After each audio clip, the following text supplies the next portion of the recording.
One summer night, back when I was in middle school, I was bored and had nothing to watch, until I stumbled upon a random show called Wakfu. I didn't realize then, but I had just found one of my favorite shows of all time. Now you're probably asking, what is Wakfu? Well, let me break it down for you.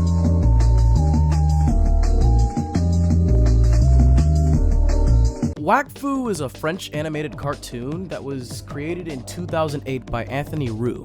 It's actually based off of an MMORPG called Dofus, published by Ankama Games. The show is centered around a boy with magical powers that is sent on a quest to find his biological parents and discover the secrets of, well, Wakfu. Wakfu is like an energy that is inside everything in the world. Apparently, there's a lot more that goes into the lore of Wakfu energy, but it's low-key a long explanation. Essentially, it's kind of like the Force, just without the telekinesis part. Long story short, the more Wakfu a creature has, the more cooler it is.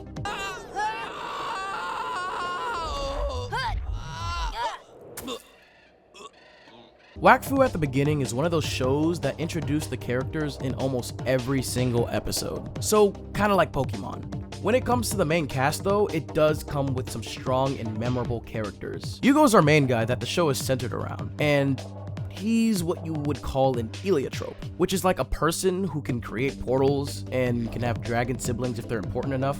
Yugo is low-key a pretty typical shonen protagonist that has a pretty cool ability. I do like the fact that instead of getting some big punch ability, unlike other shows, he's given a technical ability like portals, but apparently he doesn't get to age because of it, which ends up being a problem later. Yeah, so basically he becomes a 21-year-old trapped inside a 12-year-old's body by the end of season 3. Just give him a hat and a little animal that follows him around, and we literally have Ash catch him. Wait a minute. Moving on, we have Amalia, who is low-key the most annoying character in the show. She's like the princess of the Sedita people, which are like tree people who can control plants and stuff. They're actually really important to the whole show, and don't get me wrong, she's still a good character when it comes to being the princess and taking care of her people. There were times where she was willing to put her own freedom on the line just to keep her people safe. But I swear, in the first 2 seasons, all she does is nag. Don't nag.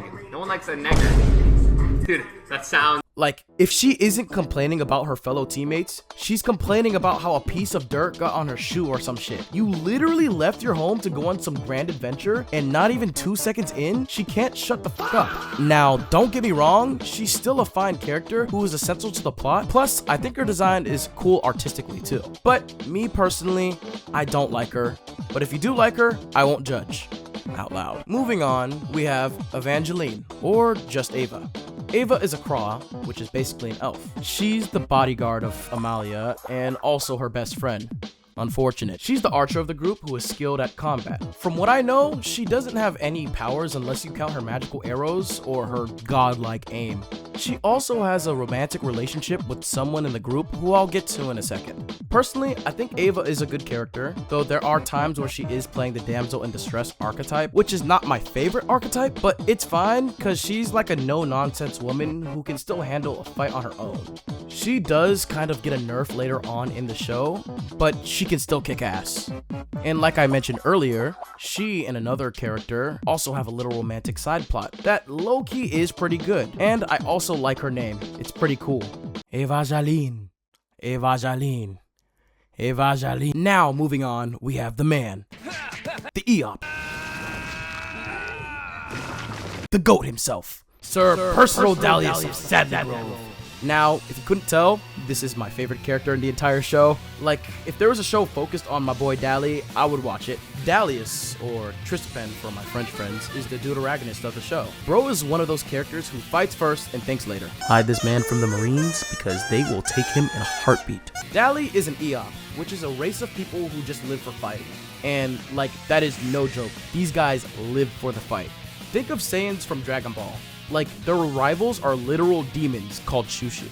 This man Dali is always fighting, bro. Whether it's to impress Ava, to protect his friends, or just because. And when this man fights, dude, it is peak. Like, one of his fights was him battling the demon he was tasked to guard. It resides in his sword, and the demon's name is Rubalax.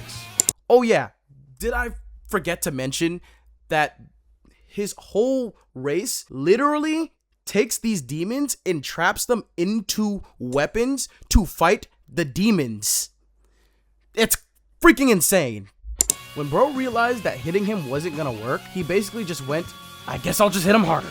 And then proceeded to hit him so many times that Rubelax could not stand the power he was taking in all at once. And don't get me started on how Riz he gets with Ava. And I will say it does get a little annoying in the beginning because he acts like Sokka from Avatar in the earlier episodes. But by the time he becomes black, he really... I'm sorry, I'm just now reading this and I can't believe I wrote that in there. But by the time he becomes black, he starts to realize, oh, maybe I might be a little bit of an ass, and he becomes a lot better of a person. But I wasn't kidding, he literally becomes black later on in season 1. It's so funny. And it's also really funny that I low-key hated him at the beginning of the show, but I digress. Last, we have Ruel. He's what you would call an enotroph, which is like a normal human, but they tend to be very money hungry, or kama hungry? Anyway, he's kind of like Mr. Krabs. This man literally has a fortune in his basement, but he doesn't spend a single coin. It does end up being brought up why he's like this, but that's also spoilers. He even looks like some homeless guy that attacked me in Bro, what? What is this script, bro? I don't remember writing this. This is so stupid. He even looks like some homeless guy who attacked me in the McDonald's parking lot one time. I wish I was joking. He also tends to be the team's dad, except he's the dad who tried to get the milk, but didn't succeed. Speaking of dads, he also knew Yugo's dad before Yugo just appeared in his life. And I would like to go into his backstory, but that's too much of a spoiler for the main story. There are more people in the main cast, but I want y'all to actually watch the show to get to know them yourselves. Anyway, moving on, let's talk about the narrative/appeal. The story follows the journey of the Brotherhood of the Tofu, who go on a quest to find Oma Island to help Yugo discover his true family. Along the way, the group has to go through many different obstacles and roadblocks, like butt-ugly princesses, a horny vampire who wants to clip his wing, and a soccer/American football hybrid game called Gabol, which is actually very cool. While these things are going on, the antagonist of Season 1, Nox, is planning on using a power source called the Elia Cube to rewind all of time, and it's up to the team to stop him. This show's lore is apparently really rich, and there's more to it because of the 2 games that it takes place in, and I'm actually considering checking it out once I finish rewatching the show. To my knowledge, there are 3 seasons on Netflix, and the movies that take place in between the 2nd and 3rd season are there too.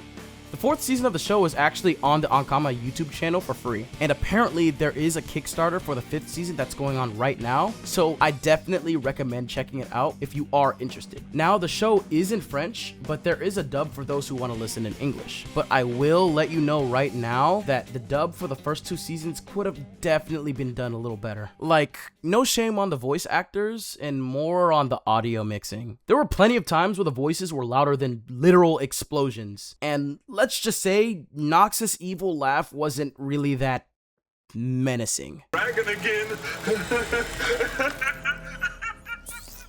Also, another thing. What the hell happened to Dali's voice in the 3rd season? They had a cast change for the English voice actors in season 3, and I have no hate whatsoever for the new voice actors, but why the hell does Dali sound like a nerd? Dude went from sounding like a goofball. Still making fun of me.